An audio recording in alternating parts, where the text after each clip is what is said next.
Амина и Мафтуна впервые участвуют в конкурсе «Лучшая повариха». Им очень понравилось, как проходил конкурс. В этом конкурсе многие молодые женщины и девушки продемонстрировали свои кулинарные способности. Амина и Мафтуна также приняли активное участие в нем. Данный конкурс проводится с целью возрождения и сохранения лучших национальных традиций наших предков в приготовлении национальных блюд, национальной кухни, совершенствовании искусства сервировки стола. Условиями конкурса являются сервировка стола, приготовление национальных блюд, знание истории возникновения национальных блюд, и многие конкурсантки справились с этим. Поварихи и участницы конкурса с большим мастерством и изысканным вкусом готовили еду, а их мастерство оценивало конкурсное жюри. Другие участники принесли на конкурс блюда домашнего приготовления и включили их в меню.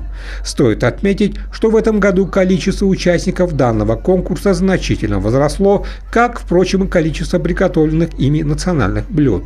Участие в конкурсе молодых женщин и девушек свидетельствует о том, что конкурс достиг своих целей. По итогам конкурса лучшим участницам конкурса были вручены благодарственные письма и подарки от имени отдела по делам женщин и семьи. Таким образом, победители городского тура конкурса выступят на региональном этапе, где также продемонстрируют свои умения и навыки готовки еды.